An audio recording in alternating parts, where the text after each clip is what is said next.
Assalamualaikum warahmatullahi wabarakatuh. Kepada yang terhormat Ibu Sofi Yudhida Putri selaku dosen pengampu di mata kuliah Akuntansi Keuangan Menengah 1 di kelas L013. Jadi pada kesempatan kali ini kami dari kelompok D akan mempresentasikan tentang tugas untuk minggu depan dengan materi Valuation of Inventories a Cost Basis Approach. Sebelum itu, izinkan saya untuk memperkenalkan teman-teman dari kelompok D terlebih dahulu. Dimulai dari saya, perkenalkan nama saya Rizka Nanda dengan NPM terakhir 090. Lalu yang kedua ada Amoy Putriyanti dengan NPM 103. Lalu ada Lewi Agresis Manik dengan NPM 107. Lalu Nadia Alki Vetia Pramesti dengan NPM 329. Dan yang terakhir ada Akmal Rizky Adi Pramana dengan NPM 382. Di sini saya akan menjelaskan tentang penilaian persediaan inventory dengan pendekatan biaya. Nah, yang pertama itu apa itu persediaan inventory? Nah, persediaan adalah barang yang dimiliki perusahaan untuk dijual atau barang yang akan digunakan untuk membuat produk. Contohnya toko itu baju yang siap dijual, pabrik itu membuat bahan baku, barang setengah jadi, dan barang jadi. Lalu kenapa persediaan itu penting? Biasanya aset terbesar perusahaan itu sangat berpengaruh pada laba, profit, dan juga laporan keuangan. Maka jika salah mencatat, maka laporan keuangan bisa salah besar. Berapa masalah dalam persediaan itu seperti menentukan biaya mana yang masuk persediaan. Yang kedua itu ada menentukan kapan barang dianggap terjual, dan yang ketiga itu menghitung biaya dengan tepat. Lalu kemudian ada jenis perusahaan dan persediaan. Yang pertama itu terdapat perusahaan dagang merchandising, yang mana yang contohnya itu ada Carrefour, hanya mempunyai satu jenis persediaan yaitu barang dagangan atau merchandise inventory. Carrefour itu seperti Alfamart, jadi dia membeli barang lalu tinggal menjual lagi tanpa mengolah bahan tersebut, tinggal menjual barang tersebut. Yang kedua itu ada perusahaan manufaktur, bentuknya seperti pabrik, yang contohnya itu Nissan, yang punya 3 jenis persediaan. Yang pertama itu bahan baku atau raw materials, yang mana di sini itu belum diproses, contohnya seperti kayu dan besi. Yang kedua itu ada barang dalam proses, yakni atau work in process, di mana prosesnya sedang dibuat, yang di sini sudah ada biaya yang termasuk bahan, tenaga kerja ataupun overhead. Nah, yang ketiga itu ada barang jadi, finish good, yang mana di sini sudah selesai dan siap dijual. Itu ada alur biaya persediaan. Yang pertama itu ada perusahaan dagang, yang dimulai dari pembelian, kemudian jadi persediaan, lalu kemudian terjual dan menghasilkan harga pokok penjualan. Lalu yang kedua itu ada perusahaan manufaktur, yang dimana pertama itu ada bahan baku, kemudian diproduksi, yaitu melalui proses produksi, kemudian menjadi barang jadi, lalu kemudian dijual. Namun sebelum terjual itu masih disebut dengan persediaan atau aset. Namun lalu kalau sudah terjual itu jadi biaya atau COGS. Lalu yang selanjutnya itu ada kesalahan persediaan, yang mana jika salah mencatat itu bisa mengakibatkan laba itu bisa terlalu besar atau kecil. Yang kedua itu aset bisa salah nilai. Lalu kemudian akan berdampak pada keputusan bisnis yang bisa salah dalam pengambilan. Lalu yang kedua itu laporan keuangan tidak akurat. Baik, di sini saya akan menjelaskan mengenai sistem persediaan perpetual atau perpetual inventory system. Sistem persediaan perpetual yaitu mencatat setiap pembelian dan penjualan barang secara real time atau terus-menerus. Nah, jadi bagian utamanya yaitu pembelian barang dagang di debit langsung ke akun persediaan inventory. Selanjutnya itu biaya angkut pembelian di debit ke persediaan, retur dan diskon di kredit ke persediaan, harga pokok penjualan HPP atau COGS yaitu dicatat setiap kali terjadi penjualan. Jadi menggunakan buku besar pembantu. untuk kontrol kuantitas dan biaya per item. Hanya yaitu sistem ini menyediakan saldo persediaan dan HPP yang terus diperbarui. Baik, selanjutnya yaitu penjelasan mengenai sistem persediaan periodik atau periodic inventory system. Jadi kuantitas persediaannya di sini yaitu hanya ditentukan secara periodik berkala, biasanya di akhir periode akuntansi melalui penghitungan fisik. Nah, jadi pembelian dicatat dalam akun pembelian, bukan langsung ke persediaan. Selanjutnya yaitu HPP tidak dicatat saat penjualan terjadi, melainkan HPP dihitung di akhir periode sebagai angka sisa residual amount setelah penghitungan fisik persediaan akhir.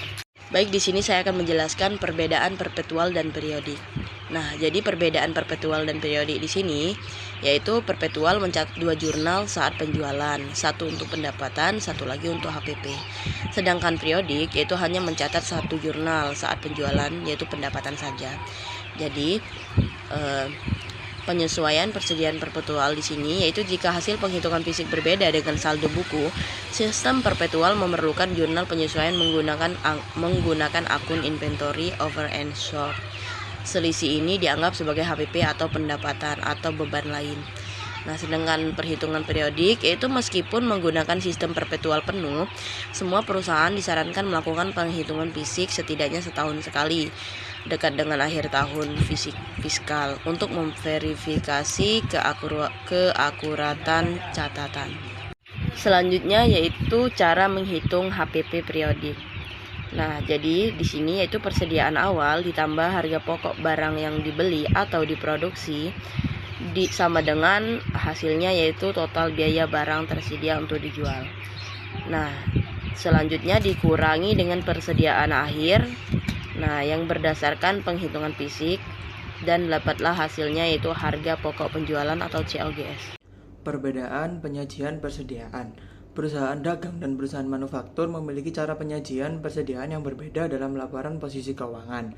Perusahaan dagang seperti Carrefour biasanya hanya melaporkan satu akun persediaan, yaitu persediaan barang dagang. Perusahaan manufaktur seperti Nissan umumnya memiliki 3 persediaan utama, yaitu bahan baku, barang dalam proses, dan barang jadi. Alur biaya persediaan. Alur biaya persediaan mengikuti formula dasar, yakni persediaan awal ditambah biaya pembelian barang menghasilkan biaya barang yang tersedia untuk dijual. Saat barang terjual, biaya tersebut dialokasikan ke beban pokok penjualan, sedangkan barang yang belum terjual pada akhir periode menjadi persediaan akhir. Sistem inventaris perpetual. Pencatatan kontinu. Perubahan dalam akun persediaan dilacak secara terus-menerus. Setiap pembelian dan penjualan dicatat langsung ke akun persediaan saat transaksi terjadi. Debit langsung ke persediaan. Pembelian barang dagang atau bahan baku serta biaya angkut didebit langsung ke akun persediaan, bukan ke akun pembelian. Pencatatan beban pokok penjualan. Beban pokok penjualan dicatat pada saat setiap penjualan dilakukan dengan mendebit akun cost of goods sold dan mengkredit akun inventory. Buku besar pembantu. Perusahaan memelihara buku besar pembantu untuk setiap jenis barang guna mengontrol kuantitas dan biaya inventaris yang ada di tangan secara akurat. Baik, selanjutnya saya akan membahas tentang biaya yang termasuk dalam persediaan. Salah satu hal yang paling penting dalam mengelola persediaan adalah menentukan berapa nilai persediaan yang akan dicatat dalam laporan keuangan. Hal ini penting karena akan mempengaruhi nilai aset perusahaan dan juga laba yang dilaporkan. Nah, pada umumnya perusahaan itu mencatat persediaan berdasarkan biaya perolehannya atau cost, sama seperti pencatatan aset lainnya. Nah, selanjutnya yang pertama ada biaya produk. Jadi biaya produk ini adalah biaya yang melekat langsung pada persediaan. Artinya biaya ini itu akan dicatat dalam akun inventory atau persediaan karena berkaitan langsung dengan proses memperolehan barang hingga siap untuk dijual. Biaya ini itu mencakup semua pengeluaran yang terjadi untuk membawa barang ke lokasi perusahaan dan mengubahnya menjadi kondisi yang siap dijual. Jadi, biaya produk ini tuh terdiri dari 3 komponen utama. Yang pertama adalah biaya pembelian. Jadi, biaya pembelian ini tuh meliputi harga beli barang itu sendiri, kemudian biaya impor dan pajak lainnya yang tidak dapat dikreditkan. lalu biaya transportasi atau pengiriman, serta biaya penanganan yang berkaitan langsung dengan perolehan barang itu. Jadi semua biaya ini tuh dianggap sebagai bagian dari harga perolehan karena dikeluarkan untuk mendapatkan barang. Yang kedua adalah biaya konversi. Jadi biaya konversi ini biasanya terdapat pada perusahaan manufaktur, yaitu biaya yang digunakan untuk mengubah bahan baku menjadi barang jadi. Biaya ini itu terdiri dari bahan baku langsung, tenaga kerja langsung, serta biaya overhead pabrik. Overhead pabrik ini itu mencakup berbagai biaya yang tidak langsung seperti bahan baku tidak langsung, tenaga kerja tidak langsung, serta biaya lain seperti penyusutan aset pabrik, pajak, asuransi, dan biaya utilitas seperti listrik dan air. Lalu yang ketiga adalah biaya lain-lain. Jadi biaya lain-lain ini tuh merupakan biaya tambahan yang dikeluarkan untuk membawa persediaan ke kondisi dan lokasi saat ini agar siap dijual. Contohnya adalah biaya desain produk khusus sesuai dengan permintaan pelanggan. Jadi selama biaya itu berkaitan langsung dengan membuat barang siap dijual, maka bisa dimasukkan ke dalam persediaan. Baik, yang kedua ada biaya periode. Jadi biaya periode ini adalah biaya yang tidak berkaitan langsung dengan perolehan atau produksi barang. Oleh karena itu, biaya ini itu tidak dimasukkan sebagai bagian dari persediaan, melainkan langsung dibebankan pada periode saat terjadinya. Contohnya adalah beban penjualan, beban umum, dan administrasi, serta biaya bunga. Nah, biaya-biaya ini tuh langsung diakui sebagai beban karena lebih berkaitan langsung dengan aktivitas seperti penjualan, administrasi, atau pembiayaan, bukan dengan proses menghasilkan barang itu sendiri. Secara konsep, sebenarnya biaya ini tuh seperti beban penjualan dan administrasi. Ini juga berhubungan dengan produk.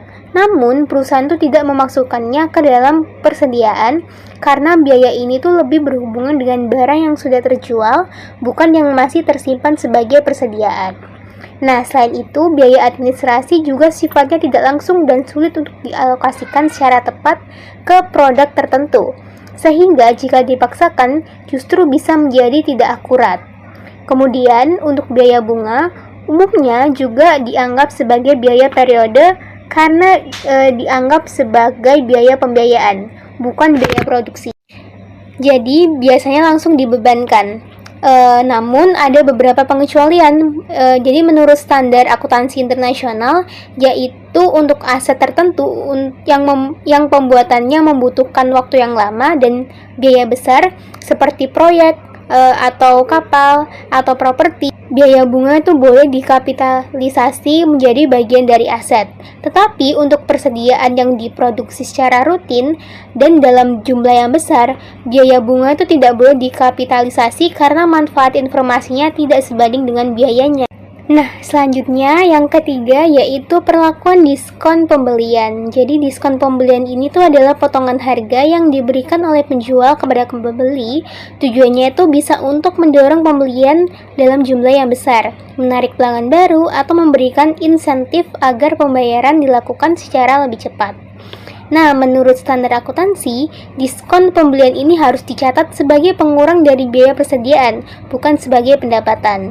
Dalam praktiknya, ada dua metode pencatatan diskon pembelian. Yang pertama ada metode bruto atau gross method. Dalam metode ini tuh pembelian dan utang dicatat sebesar jumlah penuh atau sebelum diskon. Jika diskon dimanfaatkan, maka dicatat sebagai pengurangan pembelian. Yang kedua adalah metode neto atau net method. Jadi dalam metode ini tuh pembelian dan utang langsung dicatat sebesar jumlah setelah diskon. Jika perusahaan tidak memanfaatkan diskon tersebut, maka selisihnya itu dicatat sebagai purchase discount loss dan dianggap sebagai beban keuangan. Metode neto ini dianggap lebih baik karena menunjukkan nilai aset dan kewajiban yang lebih akurat, serta bisa mencerminkan efisiensi manajemen dalam memanfaatkan diskon. Namun dalam praktiknya, banyak perusahaan lebih sering menggunakan metode bruto karena lebih sederhana meskipun secara konsep kurang tepat. Jadi, diskon pembelian tidak dianggap sebagai pendapatan melainkan sebagai pengurang biaya persediaan dan dapat dicatat dengan metode bruto atau metode neto tergantung kebijakan dari perusahaan itu. Selanjutnya ada identifikasi spesifik. Jadi identifikasi spesifik adalah metode yang menentukan biaya persediaan berdasarkan unit barang yang benar-benar dijual dan masih tersisa. Artinya setiap barang itu dapat diidentifikasi secara individual sehingga biaya yang dicatat benar-benar sesuai dengan harga perolehan dari masing-masing barang tersebut. Berbeda dengan metode lain seperti FIFO atau rata-rata, metode ini tuh tidak menggunakan asumsi aliran biaya, melainkan berdasarkan identifikasi nyata dari setiap unit barang. Metode ini tuh biasanya digunakan ketika barang tidak saling dapat dipertukarkan atau diproduksi untuk proyek tertentu. Contohnya seperti mobil, rumah, atau barang custom di mana setiap unit memiliki karakteristik dan harga yang berbeda. Nah, kan di sini ada ilustrasi. Jadi ilustrasi pada tabel ini kan pada tanggal 2 Maret perusahaan itu memiliki 1000 unit barang dengan harga 4 euro per unit, sehingga total biayanya kan ada 4.000 euro. Kemudian pada tanggal 15 Maret perusahaan itu membeli atau menambah 3.000 unit barang dengan harga 4,40 euro, sehingga totalnya menjadi 13.200 euro. Selanjutnya pada tanggal 30 Maret perusahaan itu menambah lagi 2000 unit barang dengan harga per unitnya 4,75 euro, sehingga total biayanya sebesar 9.500 euro. Nah, jika kita jumlahkan seluruh unit, maka total dari barang yang tersedia ada 6.000 unit. Kemudian dalam metode identifikasi spesifik, perusahaan itu mengetahui secara pasti barang mana yang masih tersisa di akhir periode. Di ilustrasi ini kan persediaan akhir adalah sebesar 26.700 euro. Angka ini tuh berasal dari penjumlahan biaya unit-unit tertentu yang belum terjual. Nah, selanjutnya di bagian bawah tabel tuh total cost of goods available for sale atau total barang tersedia untuk dijual adalah sebesar 43.900 euro. Ini merupakan total keseluruhan biaya dari barang tersebut yang dimiliki selama periode itu. Nah, kemudian dikurangi dengan persediaan akhir sebesar 26.700 euro, sehingga diperoleh cost of goods sold atau harga pokok penjualan sebesar 17.200 euro. Jadi rumus sederhananya adalah barang tersedia untuk dijual dikurangi persediaan akhir, hasilnya adalah HPP. Yang menjadi poin penting adalah angka persediaan akhir tidaklah dihitung dengan asumsi, tetapi berdasarkan identifikasi langsung terhadap barang yang masih ada. Dari metode ini itu kita bisa melihat kelebihannya, yaitu menghasilkan perhitungan yang lebih akurat karena benar-benar mencerminkan biaya yang sesungguhnya dari barang yang dijual. Namun, di metode ini juga memiliki banyak kelemahan. Pertama, kurang praktis jika digunakan pada perusahaan besar dengan jumlah persediaan yang banyak dan beragam. Lalu yang kedua, metode ini tuh dapat membuka peluang manipulasi laba karena perusahaan itu bisa memilih unit mana yang dianggap terjual untuk mengatur besar kecilnya laba yang dihasilkan. Oleh karena itu, identifikasi spesifik itu lebih cocok digunakan untuk barang yang jumlahnya terbatas dan bernilai tinggi. Nah, selanjutnya saya akan menjelaskan tentang metode biaya rata-rata dalam penilaian persediaan. Jadi metode ini tuh digunakan untuk menentukan harga pokok barang dengan cara mengambil rata-rata dari biaya seluruh barang sejenis yang tersedia dalam satu periode. Metode ini tuh biasa digunakan dalam dua sistem, yaitu sistem periodik dan perpetual. Namun pada tabel yang ditampilkan di sini, kita menggunakan sistem periodik dengan metode weighted average. Nah, sekarang saya akan menjelaskan di tabelnya ini. Pertama, pada tanggal 2 Maret, perusahaan itu membeli 2.000 unit dengan harga per unitnya adalah 4 euro, sehingga total biayanya adalah 8.000 euro. Lalu kemudian pada tanggal 15 Maret membeli lagi dengan 6.000 unit dengan harga 4,4 euro, jadi totalnya ada 26.400 euro. Lalu pada tanggal 30 Maret membeli 2.000 unit dengan harga 4,75 euro, sehingga totalnya adalah 9.500 euro. Kalau kita jumlahkan semua pembelian ini, total unit yang tersedia adalah 10.000 unit dengan total biayanya adalah 43.900 euro. Nah, langkah berikutnya adalah menghitung biaya rata-rata per unit dengan cara 43.900 dibagi dengan 10.000 sehingga memperoleh biaya rata-rata 4,39 euro per unit. Nah, selanjutnya kita melihat persediaan akhir. Di sini kan diketahui persediaan akhir sebanyak 6.000 unit. Untuk menghitung nilainya, kita kalikan dengan biaya rata-rata. Jadi 6.000 dikalikan 4,39 euro yang menghasilkan 26.340 euro.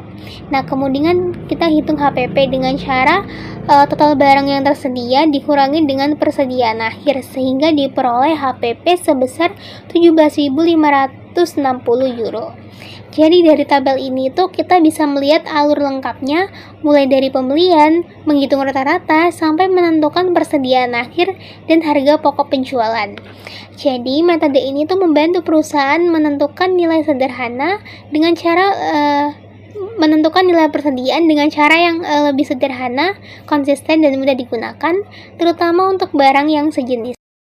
Nah, selanjutnya yaitu freeze in, freeze out atau FIFO.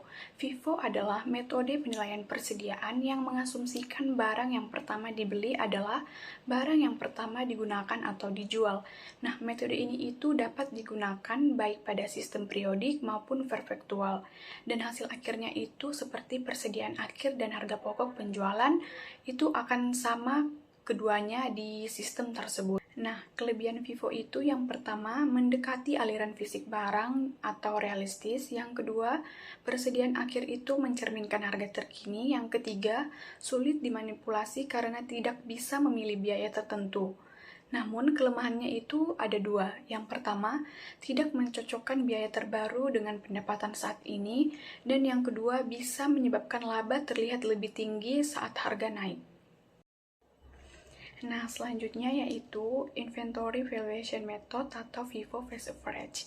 Nah, perbandingan metode FIFO dan average cost ini, yang pertama, FIFO itu menghasilkan HPP lebih rendah, yaitu laba kotor dan laba bersihnya itu lebih tinggi, sedangkan average cost ini menghasilkan HPP lebih tinggi, terus itu labanya itu lebih rendah.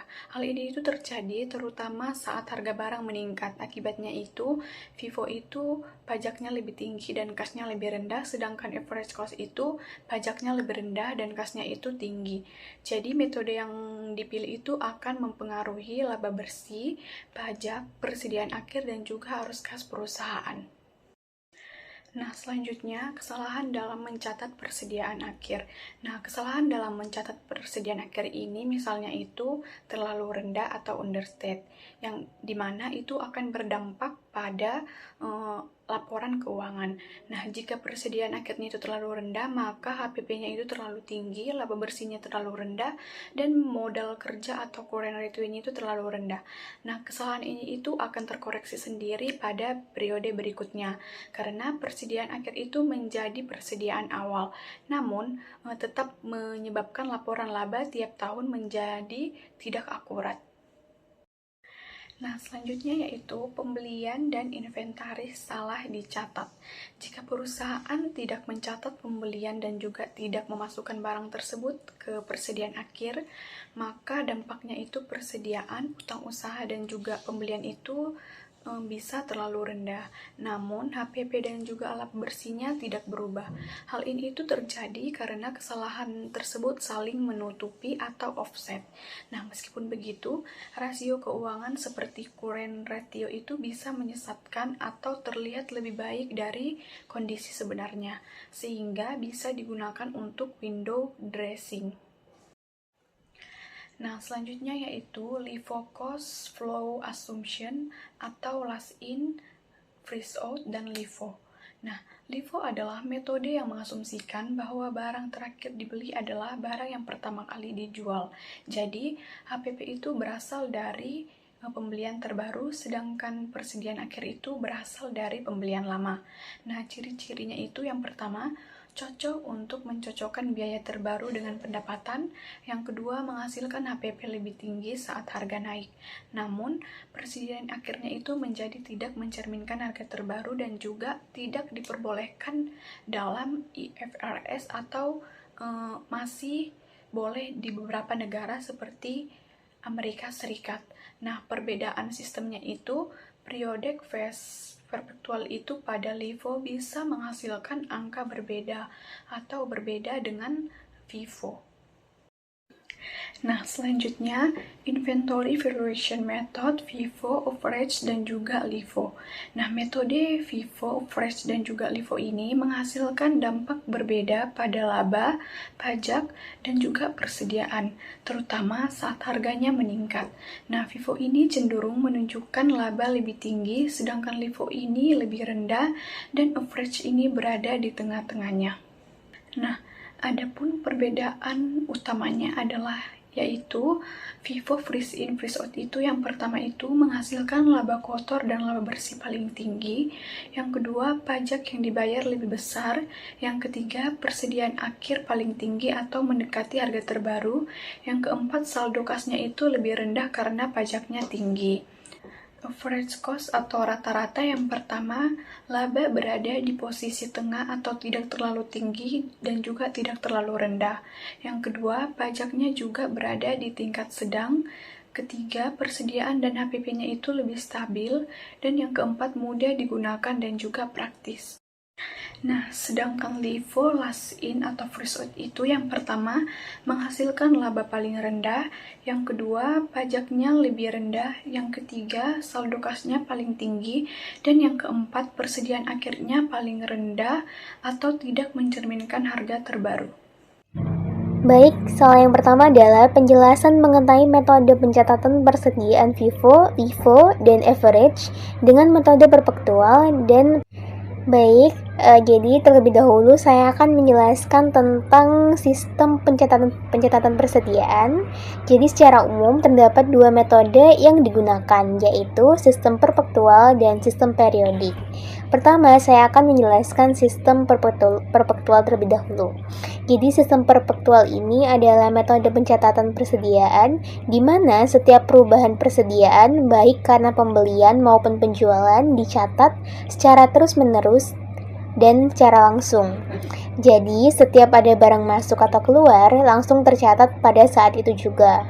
Nah, karakteristik dari sistem ini tuh persediaan selalu terupdate secara real time. Selain itu, harga pokok penjualan atau HPP bisa langsung diketahui saat terjadi penjualan, dan saldo persediaan selalu menunjukkan jumlah stok yang sebenarnya. Selanjutnya, saya akan menjelaskan tentang sistem periodik. Jadi sistem periodik ini tuh adalah metode pencatatan persediaan di mana perubahan persediaan tuh tidak dicatat secara langsung, melainkan dihitung pada akhir periode. Jadi selama periode berjalan, kita tidak mengetahui secara pasti jumlah stok yang tersedia. Nah, karakteristik dari sistem ini itu persediaan akhir ditentukan melalui perhitungan fisik atau stock out name. Selain itu, HPP baru dapat dihitung di akhir periode dan jumlah persediaan tidak diketahui secara real time selama periode berjalan. Baik, saya akan menjelaskan metode pencatatan persediaan yang pertama, yaitu FIFO atau first in first out. Jadi metode FIFO ini adalah metode penilaian persediaan yang mengasumsikan bahwa barang yang pertama kali dibeli atau masuk akan dijual terlebih dahulu. Jadi barang yang masuk lebih awal itu yang keluar terlebih dahulu. Nah, sebagai contoh, misalnya saya membeli barang 10 unit dengan harga 1.000. Kemudian saya membeli lagi 10 unit dengan harga 1.200. Jika saya menjual 10 unit, maka yang dianggap terjual adalah barang yang pertama kali dibeli, yaitu dengan harga 1.000 tadi. Nah, penerapan FIFO ini dapat dibedakan menjadi dua, yaitu pada sistem perpektual dan sistem periode. Nah, yang perpektual, jadi dalam sistem ini itu setiap terjadi penjualan langsung menggunakan harga dari barang yang paling awal masuk. Jadi setiap transaksi langsung dihitung HPP-nya dan persediaan selalu terupdate mengikuti urutan masuk barang. Jadi maksudnya itu setiap ada penjualan, saya langsung mengambil harga barang dari yang paling lama yang ada di gudang dan langsung mencatatnya saat itu juga tanpa menunggu akhir periode. Nah, lalu yang kedua ada FIFO dalam sistem periodik. Nah, pada sistem ini tuh perhitungan tidak dilakukan setiap transaksi, melainkan di akhir periode. Jadi di akhir periode baru dihitung bahwa barang yang pertama masuk sudah terjual terlebih dahulu dan sisanya adalah persediaan akhir. Jadi selama periode berjalan, saya tidak langsung mencatat barang mana yang terjual. Nanti di akhir periode baru dihitung dan diasumsikan barang yang lama sudah habis terlebih dahulu. Nah, pada metode FIFO, hasil perhitungan antara sistem perpetual dan periodik ini biasanya sama karena aliran barangnya itu tetap mengikuti urutan masuk pertama dan keluar pertama. Nah, selanjutnya metode yang kedua adalah metode pencatatan persediaan, yaitu LIFO atau last in first out. Jadi, bedanya dengan metode FIFO tadi, jadi metode LIFO ini tuh metode yang mengasumsikan bahwa barang yang terakhir dibeli atau masuk akan dijual terlebih dahulu. Jadi, barang yang paling baru itu yang keluar terlebih dahulu. Nah, sebagai contohnya, misalnya saya membeli barang 10 unit dengan harga 1.000 yang seperti tadi, kemudian membeli lagi 10 unit dengan harga 1.200. Nah, jika saya menjual 10 unit, maka yang dianggap terjual adalah barang yang terakhir dibeli, yaitu yang harganya 1.200. Nah, penerapan LIFO ini dapat dibedakan menjadi dua, yaitu sistem perpetual dan sistem periodik. Jadi yang pertama saya akan menjelaskan tentang sistem perpetual pada LIFO terlebih dahulu. Jadi setiap terjadi penjualan, langsung menggunakan harga dari barang yang terakhir masuk pada saat itu. Dan HPP dihitung setiap transaksi sehingga hasilnya bisa berubah-ubah mengikuti harga pembelian terbaru. Jadi setiap ada penjualan nih, saya langsung mengambil harga dari barang yang baru masuk, yang paling baru masuk, dan langsung dicatat saat itu juga. Lalu yang kedua, pada sistem periodik, pada sistem ini itu perhitungan dilakukan di akhir periode. Jadi seluruh penjualan selama periode itu dianggap berasal dari pembelian terakhir tanpa memperhatikan urutan transaksi satu persatu. Jadi secara selama periode berjalan tidak langsung mencatat barang mana yang terjual. Nanti di akhir periode baru dihitung dan diasumsikan barang yang terakhir masuk itu yang terjual terlebih dahulu. Oleh karena itu, metode LIFO ini dapat menghasilkan nilai HPP dan persediaan yang berbeda antara sistem perpetual dan sistem periodik karena perhitungan waktunya itu berbeda. Baik, selanjutnya adalah metode pencatatan yang ketiga, yaitu metode average atau metode rata-rata.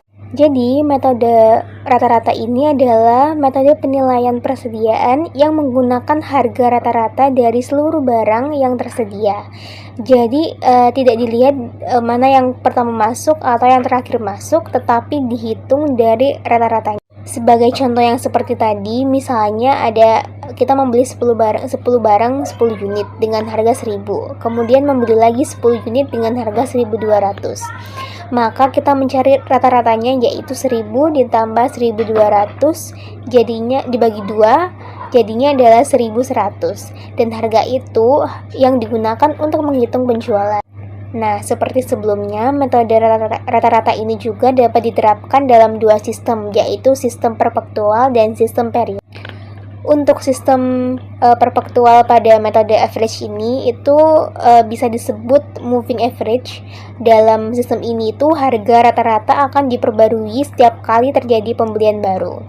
Jadi setiap ada barang masuk, langsung menghitung ulang rata-ratanya, dan nilai rata-rata terbaru itu akan digunakan untuk menghitung HPP pada penjualan berikutnya. Jadi setiap ada pembelian baru, kita langsung mengupdate harga rata-rata, jadi nilainya bisa berubah-ubah selama periode berjalan. Lalu yang kedua ada metode average pada sistem periodik atau biasa disebut weighted average. Jadi dalam sistem ini itu rata-rata tidak langsung dihitung setiap transaksi, melainkan hanya satu kali di akhir periode. Rumusnya itu adalah total biaya dibagi dengan total unit barang yang tersedia. Jadi selama periode berjalan, kita tidak menghitung rata-rata. Nanti di akhir periode baru dijumlahkan semua biaya dan semua unit, lalu dibagi untuk mendapatkan harga rata-ratanya. Oleh karena itu, hasil dari perhitungan antara sistem perpetual dan periodik ini tuh bisa berbeda karena waktu perhitungan rata-ratanya itu juga berbeda. Nah, di sini saya akan menjawab soal metode mana dari ketiganya menurut peraturan IFRS tidak diperbolehkan lagi untuk digunakan, berikan juga alasannya. Nah, menurut International Financial Reporting Standard, metode LIFO ini tidak lagi diperbolehkan untuk digunakan dalam pelaporan keuangan. Nah, alasannya itu yang pertama, LIFO tidak mencerminkan arus fisik barang yang sebenarnya karena dalam praktiknya, barang yang lebih lama biasanya dijual terlebih dahulu. Nah, yang kedua, nilai persediaan akhir menjadi kurang relevan karena didasarkan pada harga lama yang tidak mencerminkan kondisi ekonomi saat ini.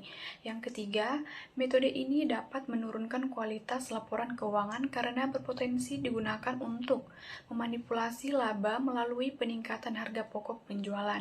Yang keempat, LIFO juga mengurangi daya banding laporan keuangan antara perusahaan karena tidak sejalan dengan prinsip keseragaman yang diutamakan IFRS. Baik, di sini saya akan menjelaskan contoh soal FIFO perpetual. Nah, jadi setiap ada transaksi menggunakan FIFO perpetual, yaitu pembelian atau penjualan, saldo persediaan langsung diupdate menggunakan kartu stok. Jadi harga pokok penjualan diakui setiap kali barang keluar. Nah, jadi contohnya di sini itu pada tanggal 1 Juni persediaan itu 20 unit seharga 10.000. Tanggal 5 Juni yaitu dibeli 30 unit dengan harga 12.000 dan tanggal 12 Juni itu ada terjual 30 unit. Nah, jadi perhitungannya yaitu pada tanggal 12 Juni 30 unit itu terjual diambil dari 20 unit persediaan 1 Juni ditambah dengan 10 unit pembelian tanggal 5 Juni. Jadi HPP-nya 20 dikali 10.000 ditambah 10 kali 12.000 dan dapatlah hasilnya yaitu 200.000 dan ditambah dengan 120.000 hasilnya 320.000. Jadi sisa persediaan 20 unit, sisa pembelian 5 Juni itu yaitu 12.000 sama dengan 240.000. Selanjutnya yaitu contoh soal menggunakan FIFO periodik. Nah, jadi HPP dan nilai persediaan akhir hanya dihitung di akhir periode melalui penghitungan fisik. Tidak ada kartu stok yang mencatat arus keluar masuk barang setiap hari. Nah, jadi pada contoh soal ini yaitu pada tanggal 1 Januari persediaan awal itu 100 unit dengan harga 10.000. Jadi dikalikan menjadi 1 juta. Tanggal 5 Januari yaitu pembelian 500 unit dengan harga 12.000 dengan dijumlah menjadi 6 juta rupiah. Selanjutnya yaitu 12 Januari yaitu pembelian 100 unit yaitu dengan harga 15.000 sehingga di total jadi 1.500.000. Jadi total barang yang tersedia itu senilai 700 unit, total penjualan selama Januari itu senilai 550 unit. Nah, jadi cara penyelesaiannya yaitu kita hitung dulu sisa unit akhirnya. Jadi nilai persediaan akhir FIFO itu diambil harga terakhirnya. Jadi 100 unit dari pembelian 12 Januari senilai 15.000 yaitu 1.500.000. Selanjutnya itu 50 unit dari pembelian tanggal 5 Januari dengan harga 12.000 jadi 6 juta. Sehingga kita total nilai persediaan akhirnya yaitu 2.100.000 rupiah. Jadi HPP-nya yaitu total persediaan awal kita tambah pembelian kita kurangi persediaan akhir. Jadi 1 juta ditambah 6 juta kita tambah 1.500.000 kita kurangi 2.100.000 lalu kita tambah 8.500.000 kita kurangi 2.100.000 jadi hasilnya yaitu 6.400.000 rupiah. Oke, kemudian di sini saya akan menjelaskan tentang contoh soal metode LIFO dengan menggunakan perpetual dan periodik. Soalnya itu ada Elenhard Ltd menjual pompa data persediaan berikut tersedia untuk bulan Maret. Jadi keterangannya persediaan per 28 Februari itu kuantitasnya 200 dan harga per unitnya itu 400 dengan total 80.000. Kemudian terjadi pembelian yang pertama itu pada 10 Maret dengan kuantitas 500 dan juga harga per unit 450.000 dengan total 225.000. Yang kedua itu ada pembelian 20 Maret dengan kuantitas 400 dan harga per unitnya 470 dengan total 190.000. Yang ketiga itu ada pembelian pada 30 Maret dengan kuantitas 300.000 dan juga harga per 500.000 dengan total 150.000. Kemudian terjadi juga penjualan. Yang pertama itu ada 15 Maret dengan kuantitas 500 dan juga harga per unitnya 540 dengan total 270.000. Dan yang kedua itu ada 25 Maret dengan kuantitas 400 dan juga harga per unit 570 dengan total 228.000. Yang terakhir itu ada persediaan per 31 Maret dengan kuantitas 500. Dan itulah contoh soal yang menggunakan perpetual dan periodik. Tetapi perlu digarisbawahi perpetual dan periodik itu pengerjaannya berbeda. Dengan yang pertama, perpetual itu dicatat setiap kali terjadi transaksi, yang periodik itu setiap akhir periode baru dicatat. Itulah soal dengan menggunakan perpetual dan periodik. Jadi untuk menjawab soal tersebut, pertama-tama seperti yang kita ketahui, LIFO itu adalah live in first out, yang mana stok barang terakhir yang dibeli itu akan dikeluarkan pertama kali. Jadi pada 15 Maret itu kan terjadi penjualan dan kemudian dia mengambil stok terbaru yang mana pada 10 Maret. Jadi yang mana 15 Maret itu terjadi penjualan sebesar 500 dengan harga per unitnya 450.000. Jadi totalnya itu 225.000. Jadi yang kedua itu ada penjualan pada 25 Maret yang mana stok terakhir itu pada 20 Maret dengan kuantitas 400 dan harga per unitnya itu 475.000 dengan total 190.000.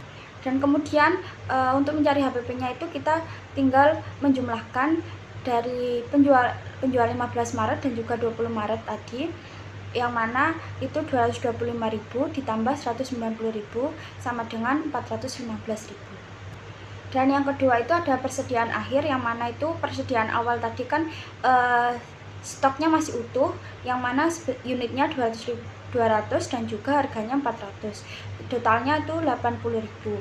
Dan stok terakhir itu 30 Maret itu belum dijual sama sekali, yang mana itu menjadi persediaan yang masih ada. Jadi unitnya itu 300 dan harganya itu dengan harga 500 dengan total 150.000. Jadi total persediaan akhirnya itu 150.000 ditambah 80.000 yang jadinya totalnya itu ada 230.000. Dan juga unit tadi dengan 300 pada 30 Maret dan juga persediaan awalnya 200 itu dia tambah menjadi unitnya itu masih 500 unit. Itu menjawab dengan menggunakan periodik, yang mana periodik ini dihitung pada akhir periode. Jadi yang pertama-tama kita menjumlahkan barang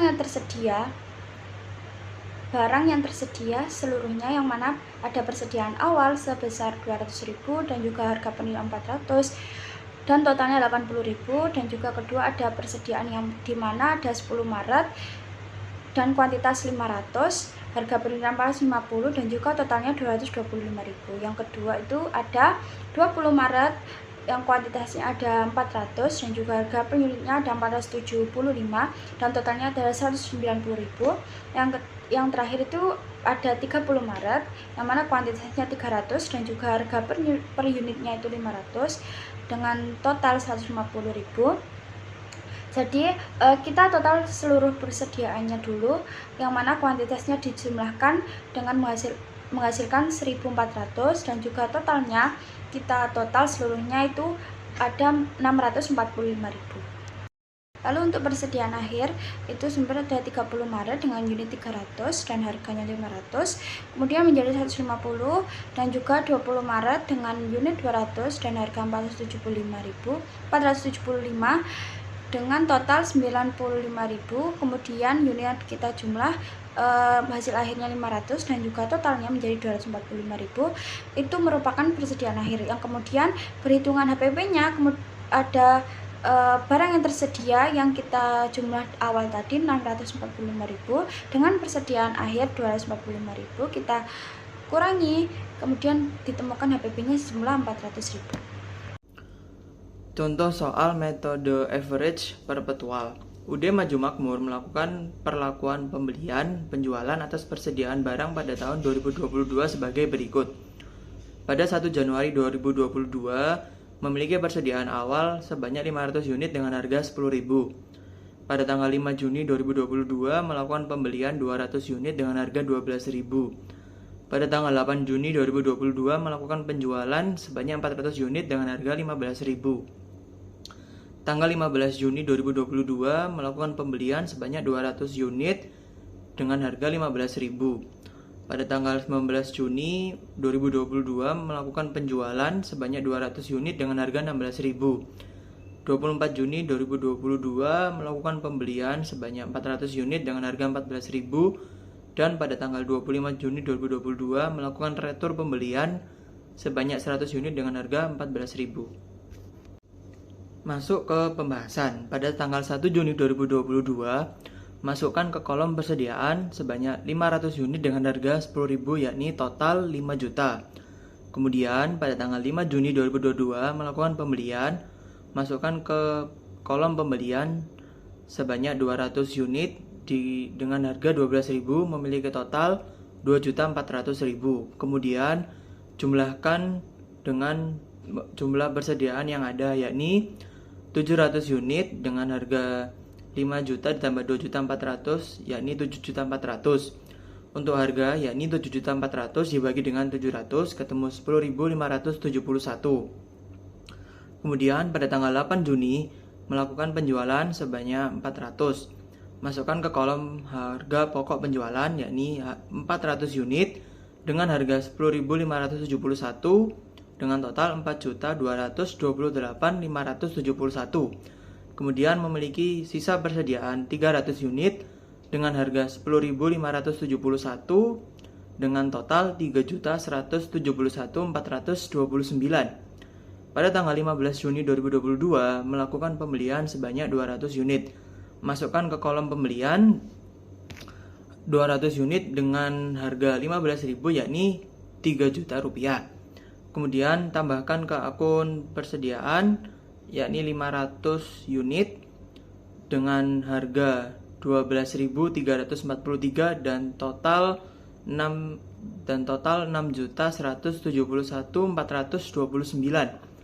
Pada tanggal 19 Juni melakukan penjualan sebanyak 200 unit yakni masukkan ke harga pokok penjualan 200 unit dengan harga 12.343 memiliki hasil 2.468.571 dan sisa persediaan yang ada yakni 300 unit dengan harga 12.343 memiliki total 3.702.857.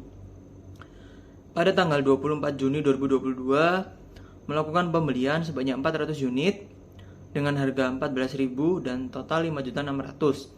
Tambahkan ke akun persediaan yakni memiliki total 700 unit dengan harga 13.290 dan total 9.302.857. Kemudian pada tanggal 25 Juni 2022 melakukan retur pembelian sebanyak 100 unit yakni 100 unit dengan harga 14.000 dan total 1.400. Masukkan ke kolom persediaan yakni 700 dikurangi 100 yakni 600 unit dengan harga 13.171 dan total 7.902.857. Untuk totalnya di pembelian yakni ada 800 unit dengan total harga 9.600 dan di harga pokok penjualan ada 600 unit dengan total 6.697.143 dan persediaan ada 600 unit dengan harga 13.171 dan total 7.902.857. Contoh soal metode average periodik. Barang yang tersedia untuk dijual. Pada tanggal 1 Juli 2023 memiliki persediaan awal sebanyak 100 unit dengan harga 12.000. Kemudian tanggal 5 Juli 2023 melakukan pembelian sebanyak 400 unit dengan harga 15.000. Tanggal 13 Juli 2023 melakukan penjualan sebanyak 200 unit dengan harga 17.000. Tanggal 18 Juli 2023 melakukan pembelian sebanyak 300 unit dengan harga 15.000. Di tanggal 23 Juli 2023 melakukan penjualan sebanyak 200 unit dengan harga 20.000. Tanggal 28 Juli 2023 melakukan pembelian sebanyak 150 unit dengan harga 19.000. Dan di tanggal 30 Juli 2023 melakukan penjualan sebanyak 200 unit dengan harga 23.000. Pembahasan. Pada tanggal 1 Juli 2023 memiliki persediaan awal sebanyak 100 unit dengan harga 12.000 memiliki total 1.200.000. Di tanggal 5 Juli 2023 melakukan pembelian sebanyak 400 unit dengan harga 15.000 memiliki total 6 juta. Di tanggal 18 Juli 2023 melakukan pembelian sebanyak 300 unit dengan harga 15.000 memiliki total 4.500.000. Dan di tanggal 28 Juli 2023 melakukan pembelian sebanyak 150 unit dengan harga 19.000 memiliki total 2.850.000. Jadi barang yang tersedia untuk dijual adalah 950 unit dengan total 14.550.000.